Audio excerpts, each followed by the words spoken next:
Ashish Ahlawat, and today I am with Golu, and because you know that our channel's name is Gaps Born.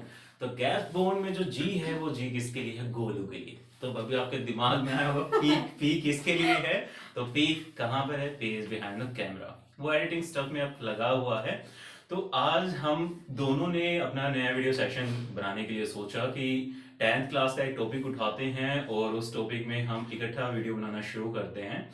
तो जो chapter है 10th class से वो हमारा second chapter है और वो है एसिड्स, बेसिस एंड सॉल्ट्स। तो सबसे पहले आज इस वीडियो के अंदर हम इस चैप्टर की बेसिक सी इंट्रो देखने वाले हैं और एक इंडिकेटर वर्ड यूज जो होता है इस चैप्टर में बहुत बार आएगा कि इंडिकेटर्स क्या होते हैं, तो उसके बारे में हम क्या करेंगे, स्टडी करेंगे। तो एसिड, बेसिस एंड सोल्ट्स। तो सबसे पहला एक मैंने चैनल की जब शुरुआत हुई तो एक वीडियो बनाया था कि वाई केमिस्ट्री। तो उसमें क्या इंक्लूड किए थे? बहुत सारे केमिकल्स के नाम देखे थे जो हमारी सराउंडिंग से हमें मिलते हैं, जैसे कि मिल्क में क्या होता है और एसिटिक एसिड जो विनेगर में मैंने आपको बोला था कि उसमें क्या कौन सा एसिड होता है, आपका टर्मरिक के अंदर क्या होगा या टैमरिंड में क्या होगा। तो डिफरेंट काइंड्स ऑफ एसिड्स के नाम मैंने वहां पर इंक्लूड किए थे। तो अब स्पेसिफिकली हम इस चैप्टर के अंदर वो सभी हम देखेंगे कि एसिड स्पेसिफिकली बोला कैसे जाएगा। हमें पता कैसे चलेगा कि कोई चीज या कोई एलिमेंट, कोई कंपाउंड जो है वो एसिड है, बेस है या सॉल्ट है। आज हम उसके बारे में स्टडी करेंगे। तो एसिड्स के लिए देखो, अगर कोई भी क्या है ऐसा इंसान है जिसको कुछ नहीं पता कि एसिड होगा क्या, तो एसिड को कैसे बताओगे? हम आप कैसे बता सकते हो उसको कि अगर उसको कोई चीज खट्टी लगती है, that means if a thing और एनी सब्सटेंस इज सोर इन टेस्ट, कि अगर कोई भी चीज आपकी खट्टी है तो आप उसको कैसा बताओगे कि ये चीज क्या हो सकती है?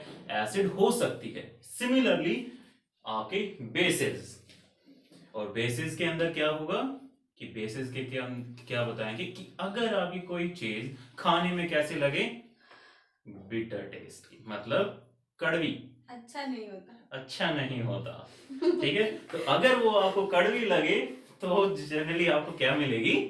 बेस मिलेगी। रही बात सोल्ट की, सबको पता है, तो सॉल्ट घर में खाते होगे आप सब, नमक वही होता है। बिल्कुल, सब्जी में नमक, सलाद में देखो तो वहां पर नमक, तो इतनी जगह पर नमक यूज करते हैं, लेकिन इसकी भी डेफिनेशन कुछ चेंज होगी। एक मैं भी बताती हूँ भैया ना, चाय में भी यूज कर लेते हैं नमक कभी कभी। बिल्कुल, क्योंकि सर्दियों में या गर्मियों में जब भी खराश हो जाती है, खांसी हो जाती है, तब मैं जनरली क्या करता हूँ अपनी चाय के अंदर टेबल सॉल्ट के, कई बार टेबल सॉल्ट डाल देता हूँ जिसको हम सिंपल अपनी लैंग्वेज में नमक बोलते हैं, या कई बार काला नमक भी वहां पर मैं यूज कर लेता हूँ। तो जो ब्लैक सॉल्ट होता है वो क्या करता है, तो उसकी हल्की सी प्रॉपर्टीज ऐसी हैं कि वो आपकी जो खराश होती है, कफ जो होता है, उसमें आपको रिलीफ देता है। तो बहुत सारे हम डेली लाइफ में, जो मैं हमेशा कहता हूँ कि केमिस्ट्री हर जगह पर हमारी यूज होती है, कि हम उसको अलग अलग जगह पर यूज करते हैं अपनी सराउंडिंग में भी, डेली लाइफ में भी। तो उन्हीं के भी यहाँ पर आगे चैप्टर यहाँ पर आपकी बुक में गिवन है।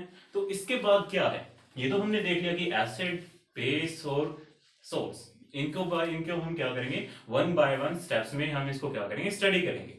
लेकिन सबसे पहले आज की जो वीडियो है वो स्पेसिफिकली किस टॉपिक पर बेस होगी, वो हमारे क्या होंगे, इंडिकेटर्स।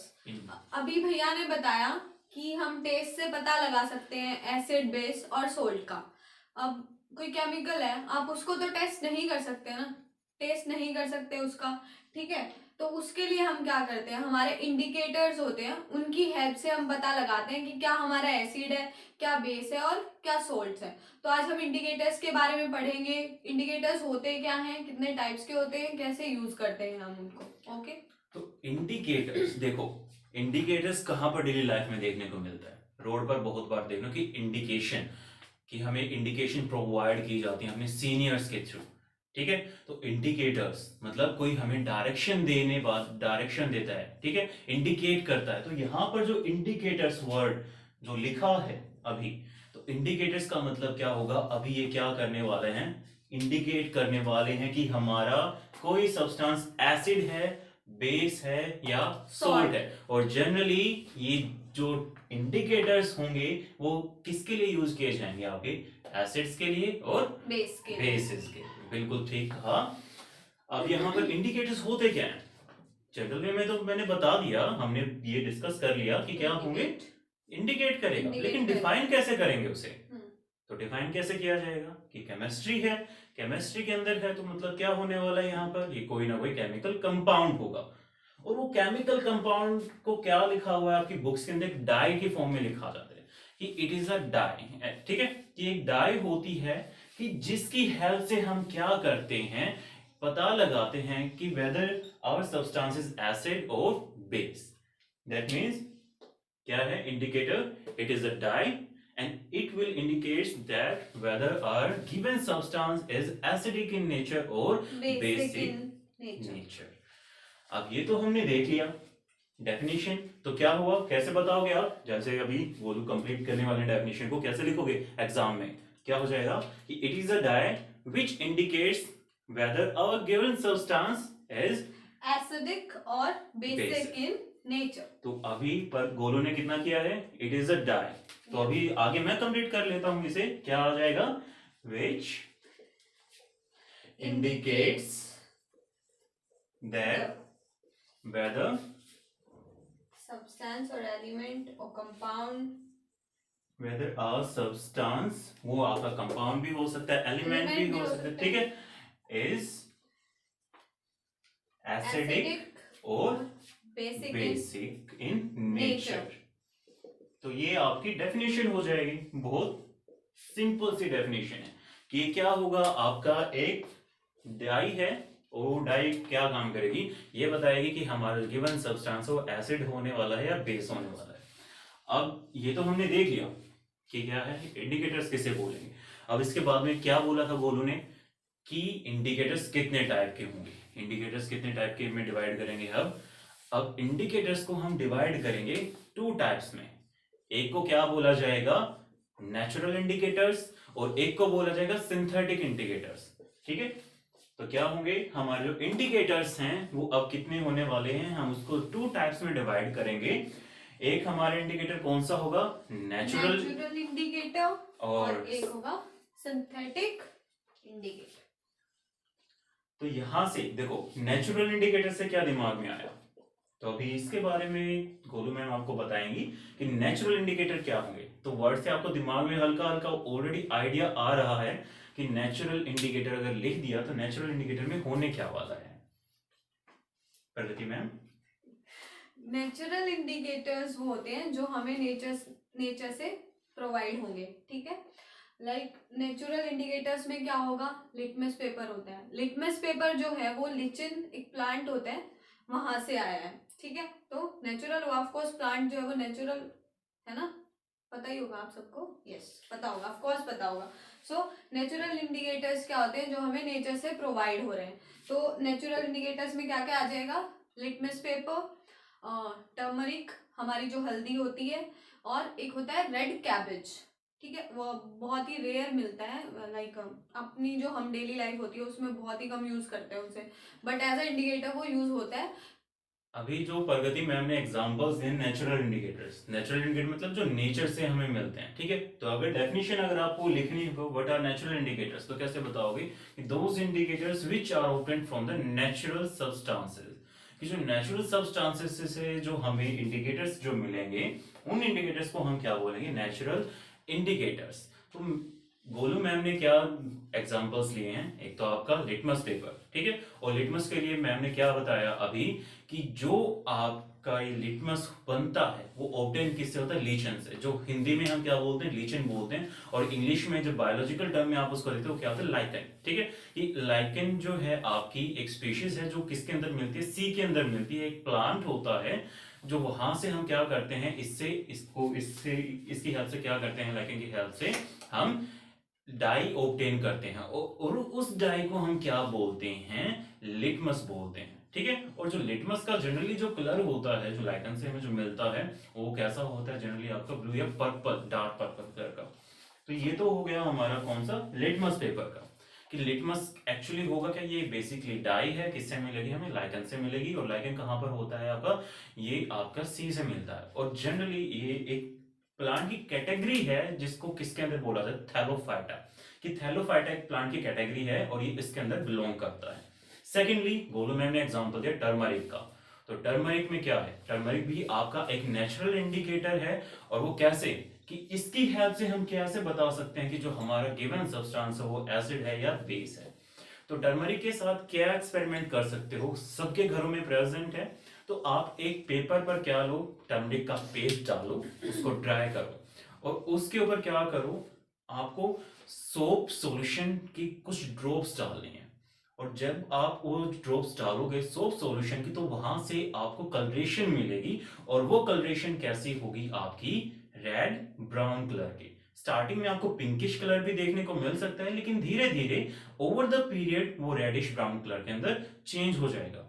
तो यहां से क्या इंडिकेट किया, जो आपकी टर्मरिक है, टर्मरिक क्या करेगी, आपके अगर बेसिक सब्सटेंस है तो बेसिक सब्सटेंस के साथ ये कैसा कलर शो करती है, आपका रेड ब्राउन कलर, ठीक है। और अगर आपका सब्सटेंस एसिडिक कैरेक्टर का होगा तो उसके साथ यहाँ पर कोई भी कलर में चेंजमेंट नहीं मिलेगा। अब थर्ड एग्जांपल लिया है हमने, कौन सा, रेड कैबेज का।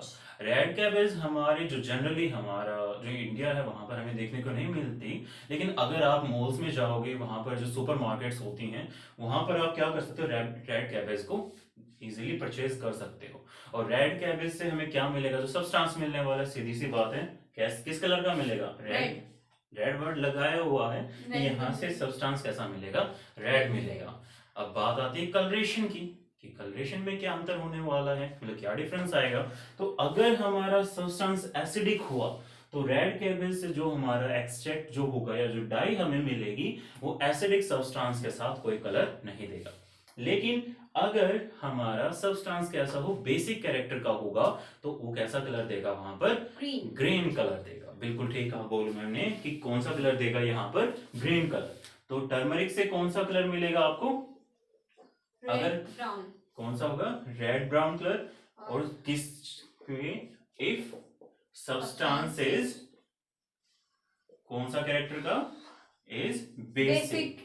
अगर हमारा सब्सटेंस कैसा है, बेसिक नेचर का है, तो कैसा कलर मिलेगा, रेड ब्राउन। और अगर हमारा रेड कैबेज है, तो रेड कैबेज से हमारा कैसा मिलेगा, हमें कौन सा कलर मिलेगा, ग्रीन कलर मिलेगा, ठीक है। और वो सब्सटेंस कौन सा होगा, अगर हमारा सब्सटेंस कौन सा है, बेसिक नेचर का है। तो अब रह गई बात किसकी, लिटमस पेपर की।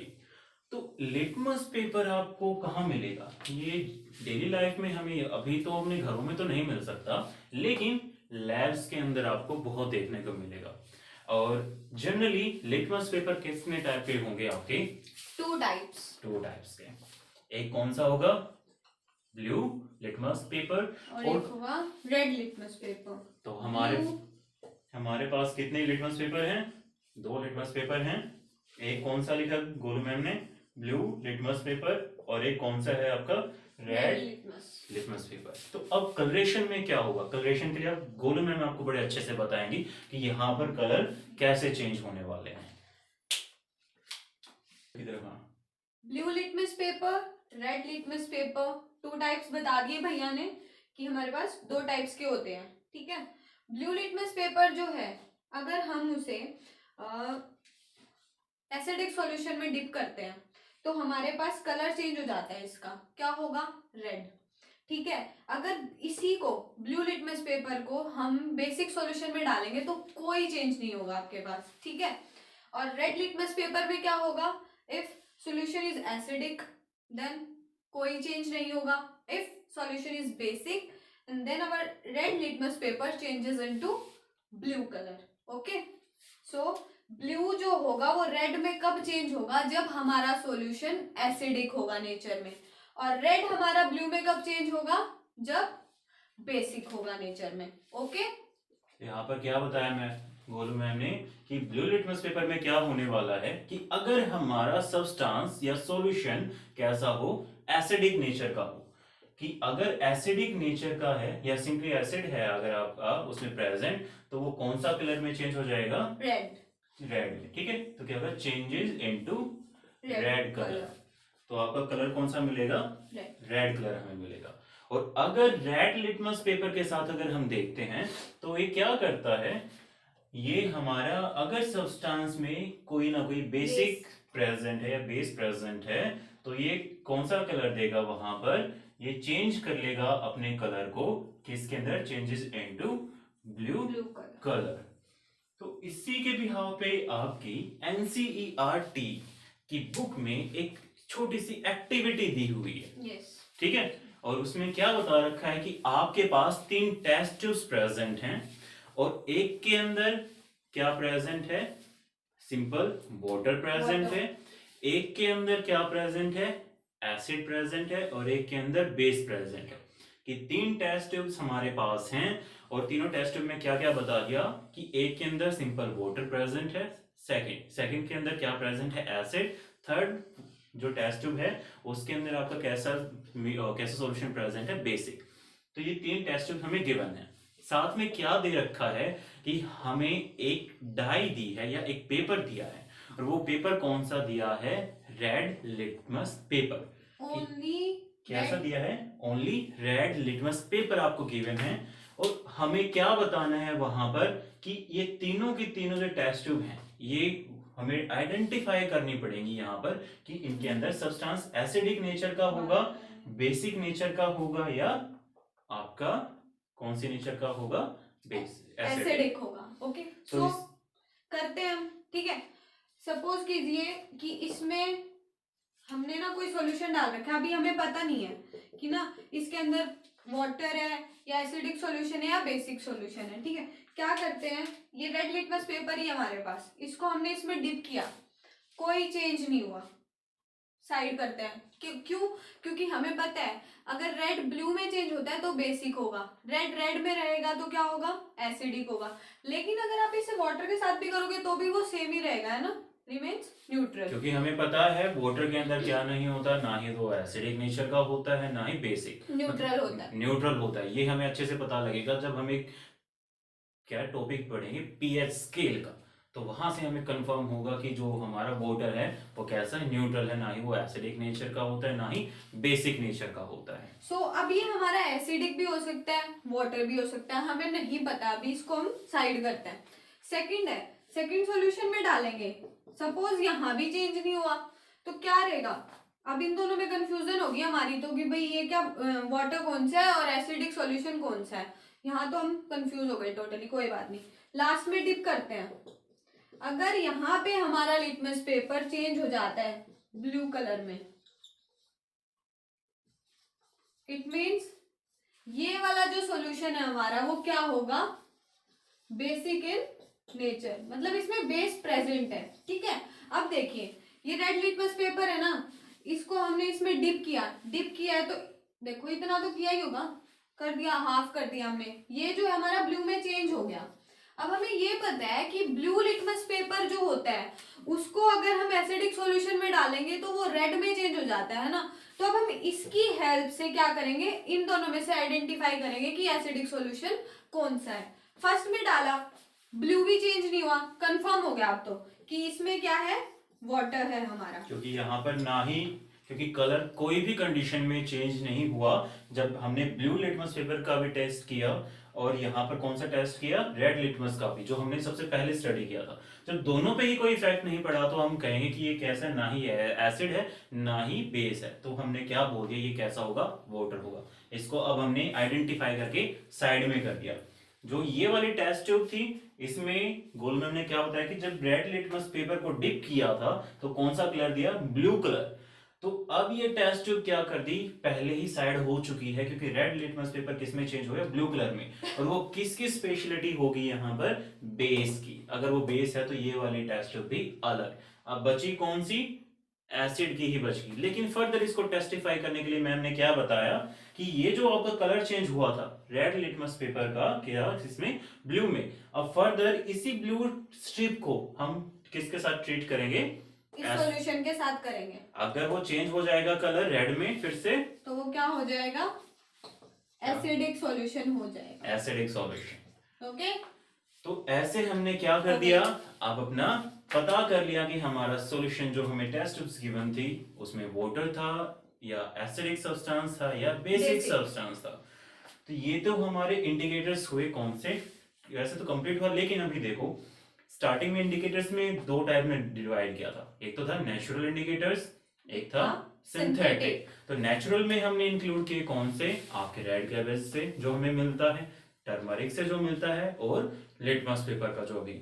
अब बात रहती है कौन सी, हमारे सिंथेटिक इंडिकेटर्स की। तो सिंथेटिक में देखो, सिंथेटिक का मतलब क्या है हमें वो पता होना जरूरी है। सिंथेटिक मतलब जो हम खुद बनाते हैं, मतलब आर्टिफिशियली, मैन मेड, कि ये वो आपके इंडिकेटर्स होंगे जो कैसे होंगे, आर्टिफिशियली प्रिपेयर्ड होंगे या मैन मेड होंगे। तो कैसे डिफाइन कर सकते हो, those indicators which are prepared artificially are known as the synthetic indicators. अब फिर दिमाग में आता है कि कौन कौन से हो सकते हैं, तो कौन से हैं लैब के अंदर जो आपको देखने को मिलेंगे। तो लैब में जो सबसे ज्यादा आपको देखने को मिलेगा वो कौन सा है आपका, एक तो होता है फिनोल्फ्थलीन, सेकंड आपका होता है मिथाइल ऑरेंज। जो दो इंडिकेटर्स जो आप सबसे कॉमन देखोगे आपकी लैब के अंदर, एक तो कौन सा होगा आपका, यहाँ पर नोट डाउन कर देते हैं, एक आपका कौन सा होगा, फिनोल्फ्थलीन, ठीक है, और एक आपका कौन सा होगा, मिथाइल ऑरेंज, मिथाइल ऑरेंज। तो हमारे यहाँ पर दो जो सबसे कॉमन इंडिकेटर्स होंगे जो सिंथेटिक हैं, जो हमारी लैब में हमें मिलेंगे केमिस्ट्री लैब के अंदर, वो ये दो हैं। अब इनका हमें देखना है कि इनकी प्रॉपर्टीज क्या हैं, कि एसिड के साथ कैसे रिएक्ट करेगा या बेस के साथ कैसे रिएक्शन करेगा।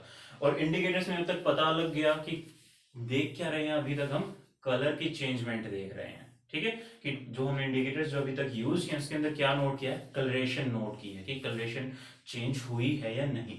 तो यहाँ पर क्या है कि जो आपका फिनोल्फ्थलीन है, ठीक है, क्या है जो आपका फिनोल्फ्थलीन है, इसमें देखना है कि अगर हमारा सब्सटेंस बेसिक नेचर का होगा तो ये बेसिक कंपाउंड्स के साथ कैसा देती है कलर, पिंक कलर देती है, ठीक है। पी से याद हो जाए, पी से क्या है, फिनोल्फ्थलीन है, और पी से ये कौन सा कलर देगा, पिंक कलर। और सब्सटेंस याद रखना है कि सब्सटेंस यहाँ पर आपका कौन सा है, बेसिक, कि अगर बेसिक सब्सटेंस है तो पिंक कलर होगा, एसिड है तो कोई कलर नहीं होगा, कलरलेस, तो क्या होगा, नो कलरेशन। तो जो ये आपका फिनोल्फ्थलीन है इसकी कोई कलरेशन में अंतर नहीं आएगा अगर आपका गिवन सैंपल या गिवन सॉल्यूशन कैसा है, एसिडिक है। क्योंकि ये आपको कैसा मिलता है, जैसे पानी होता है ना नॉर्मल, सेम टू सेम आपका पानी जैसा कलर आपको रहता है फिनोल्फ्थलीन का। और अगर बेस की ड्रॉप्स आप उसके अंदर ऐड करोगे तो वहां पर पिंक कलरेशन आपको देखने को मिलेगी, अगर एसिडिक होगा तो कलर में कोई चेंज नहीं होगा। अब बात आती है मिथाइल ऑरेंज की। तो मिथाइल ऑरेंज में क्या है, तो एक चीज कॉमन है, जैसे आपका फिनोल्फ्थलीन ने काम किया था वैसे ही क्या काम करता है, मिथाइल ऑरेंज भी काम करता है। तो यहाँ पर एक क्या है कि अगर आपका सब्सटेंस या गिवन सैंपल हमारा एसिडिक है तो मिथाइल ऑरेंज के अंदर भी कोई कलरेशन में चेंज नहीं होता। इसका कलर जैसा ऑरेंज नाम है ना पीछे लिखा हुआ है, वो ऑरेंज ही रहेगा, कोई कलरेशन में चेंजमेंट हमें नहीं मिलेगी। अब बात आती है कौन सी, बेस कि बेस के साथ क्या होने वाला, कि कैसे कलरेशन होगी। तो मिथाइल ऑरेंज जब हमारे बेस के साथ रिएक्ट करेगा, मतलब बेसिक सॉल्यूशन अगर वहां पर होगा, तब वहां पर इसकी कलरेशन हमें कैसे मिलेगी, ग्रीन सॉरी येलो कलरेशन हमें मिलेगा, ठीक है। कि ऑरेंज जो कलर होगा इस डाई का, मिथाइल ऑरेंज का, वो किसके अंदर चेंज हो जाएगा, येलो। कौन सी कंडीशन में, अगर हमारा सैंपल कौन सा है, बेसिक है। तो ये हैं हमारे कॉमन एग्जांपल, ठीक है। अब दो हमने नाम देख लिए इंडिकेटर्स के, एक हमारा हो गया कौन सा, नेचुरल, सेकंड सिंथेटिक। अब एक टॉपिक हमारा आपकी बुक में जो हम पढ़ते हैं वो कौन सा है, ओल्फैक्टरी इंडिकेटर्स।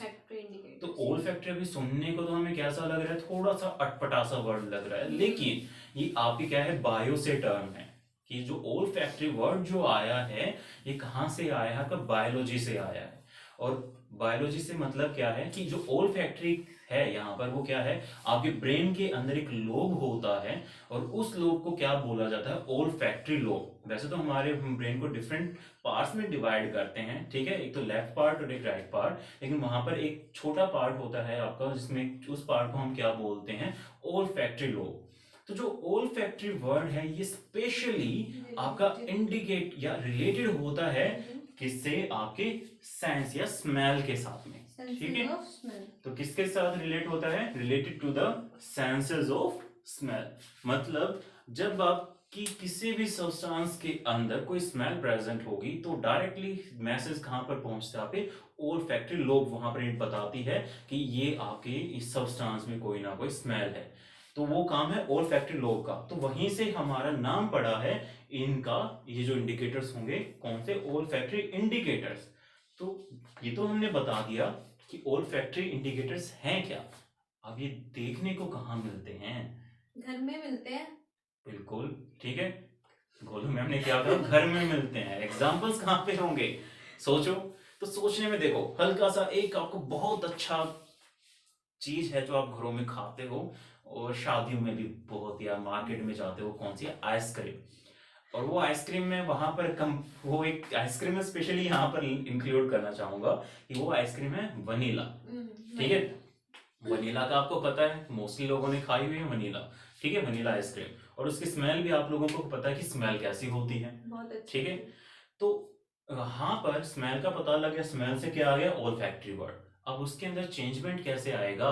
तो उसके लिए हम क्या करेंगे? अपने सब्सटेंस का उसके साथ रिएक्शन देखने वाले, मतलब उसकी ऑब्जर्वेशन देखेंगे अगर सब्सटेंस एसिडिक है या बेसिक है। तो यहाँ पर क्या बताएंगे कि अगर हम वनीला के साथ एसिडिक सब्सटेंस या एसिडिक सॉल्यूशन का ट्रीटमेंट देखते हैं तो उस कंडीशन में वनीला की स्मेल पर कोई फर्क नहीं पड़ता। मतलब एज इट इज, जैसी वनीला हम लेते हैं उसकी स्मेल जो होती है, उसकी स्मेल पर कोई फर्क नहीं पड़ेगा। There will be no effect on the smell of the vanilla. ठीक है, if our substance is acidic in nature. But what happens if our substance is basic in nature? तब क्या होगा कि अगर हमारा सब्सटेंस कैसा हो? बेसिक कैरेक्टर का हो। तो उस कंडीशन में वनीला की जो स्मेल है, जो स्पेसिफिक स्मेल आप जो को पता है कि कैसे स्मेल होती है, वो स्मेल क्या हो जाएगी? गुम हो जाएगी। छूमंतर कि धीरे धीरे करके उसकी जो स्मेल होगी वो क्या हो जाएगी? गायब। तो क्या हुआ कि अगर एसिडिक सब्सटेंस है वनीला के साथ, अगर हम देखेंगे वनीला के साथ अगर ट्रीटमेंट करवाएंगे एसिडिक सब्सटेंस का, तो वो क्या होगा? No effect. मतलब आपकी वनीला की स्मेल कोई भी चेंज नहीं होगी। फिर है बेसिक, कि अगर सब्सटेंस बेसिक है तो बेसिक का क्या होगा? स्मेल गॉन, कि धीरे धीरे वो डिसअपीयर हो जाएगी। अब ऐसा ही आपका घर का दूसरा क्या है? अनियन। भाई प्याज भी आपका काम आ सकता है सब्सटेंस को एसिडिक बताने में या बेसिक बताने में। ये टेस्ट जो है, टेस्ट जो आप घर पर भी करके देख सकते हो। ठीक है, अब वो देखते हैं कि यहाँ पर क्या फर्क पड़ने वाला है। तो सेम जैसा वनीला की कंडीशन थी वैसे ही हमारे कौन करेगा रिएक्ट? अनियन भी करेगा। ये दोनों की ही रिएक्शन कैसी होगी? सेम होगी। तो गोलू मैम ने ऑलरेडी लिख ही दिया है कि सेम ही है। कि क्या है? अगर सब्सटेंस हमारा एसिडिक है तो there will be no effect on the smell of the onion, कि अनियन की कैरेक्टरिस्टिक स्मेल पर कोई भी इफेक्ट नहीं होगा। फिर है बेसिक, इफ बेसिक है तो स्मेल गायब हो जाएगी। ठीक है, तो बेसिक अगर कंपाउंड है तो वो क्या हो गई? वहां से उसकी स्मेल धीरे धीरे करके गायब हो जाएगी। तो ये दो हमारे क्या हैं जो घर में प्रेजेंट होते हैं?